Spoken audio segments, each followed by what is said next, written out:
Ino, Inono, Inomiamolaire.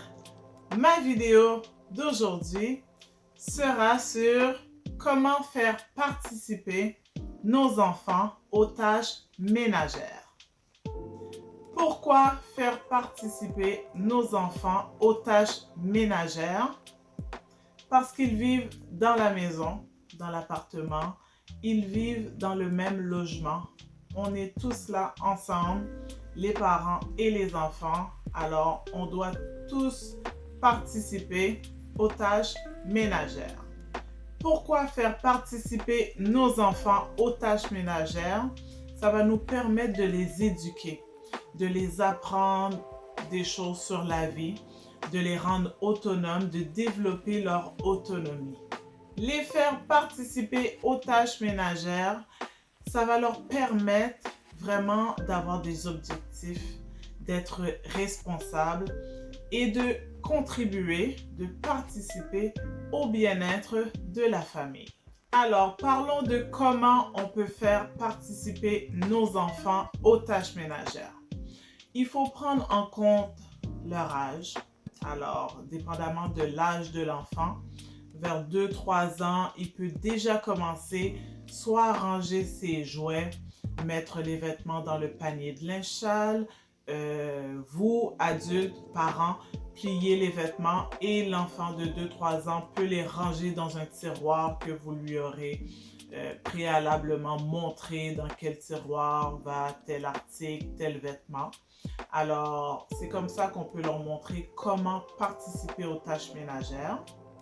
Vers 2-3 ans, on peut faire ça comme un jeu, une activité, une routine. Une routine, c'est quelque chose qui se passe, qui arrive à tous les jours. Donc, l'enfant est habitué que c'est toujours comme ça. Maman, papa a fini de faire le lavage. C'est ma responsabilité d'attendre que papa ou maman ait plié les vêtements. Et c'est ma responsabilité de les ranger dans mes tiroirs.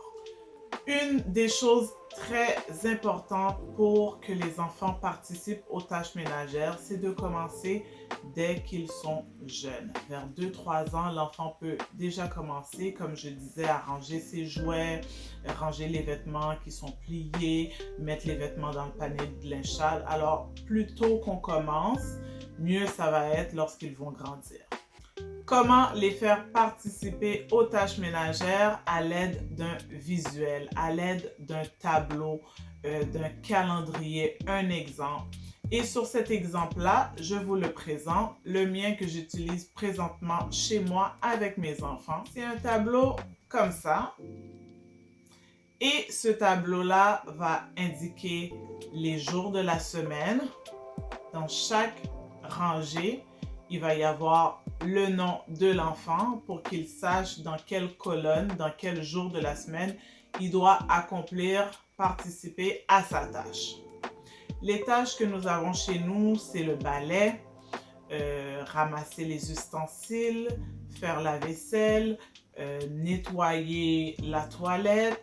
Alors, on commence petit à petit et après quelques mois, on rajoute des nouvelles tâches à effectuer. Et le nom de tout le monde s'y trouve, que ce soit les parents, moi, et chacun des enfants. Ils n'ont pas tous les mêmes tâches parce qu'ils n'ont pas tous la même âge. Et puis, chaque tâche a un certain âge. Certains ont une tâche que la plus jeune n'a pas car elle est plus jeune. Et le nombre de tâches sur le tableau, j'essaye d'être quand même juste. Alors, si mon nom apparaît 4 fois dans la semaine, j'essaye que tout le monde ait 4 fois une tâche à effectuer dans la semaine, que ça soit. Troisième chose qui est importante, c'est de les encourager, de les faire confiance, de savoir qu'ils vont réaliser la tâche pas comme nous, pas comme l'adulte, pas comme le parent, mais à leur manière. Et c'est correct, même si c'est pas parfaitement, c'est pas à la perfection, ils ont participé et c'est ça qu'on veut. Si ils ont vraiment pas compris comment effectuer la tâche, vous, chers parents, c'est à vous de leur montrer comment faire. Et une fois que vous allez les montrer, ben, ils vont devenir bons, ils vont pratiquer et ils vont peut-être même un jour arriver à le faire comme vous le désirez ou à votre manière. Une autre chose, la quatrième, c'est de ne pas tout faire pour eux. De ne pas tout faire à leur place parce que ça va plus vite, parce qu'on manque de temps le matin pour partir travailler, pour aller à l'école. Vraiment, il faut prendre le temps parfois de leur montrer et de les laisser faire la tâche.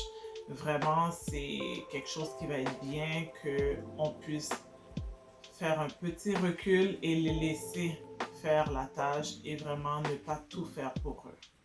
La cinquième chose, c'est de ne pas stresser, de ne pas être angoissé, d'être positive. Chers parents, vraiment, il faut les laisser effectuer la tâche à leur manière. La perfection, même notre manière, celle qu'on utilise pour faire cette tâche-là, n'est pas la perfection. Oui, on le fait bien parce qu'on a beaucoup pratiqué, ça fait des années qu'on l'a fait, alors on s'est amélioré, mais il faut donner la chance à nos enfants également de s'améliorer à force de faire, d'effectuer la tâche, avec les mois, les jours qui vont passer, le nombre de fois qu'ils vont faire la tâche, ils vont finir par devenir bons. Mais il faut être patiente, il ne faut pas rusher, il ne faut pas les presser. Oh non, vite, vite, vite, il faut faire comme ça. Moi, je t'avais montré telle manière. Non. Une fois que tu lui as montré le modèle, bien sûr, l'exemple de la tâche à effectuer, il faut les laisser l'effectuer à leur manière, avec leur touche personnelle, avec leur couleur. J'aimerais finir avec une phrase qui dit: le ménage, ce n'est pas juste une question pour les parents.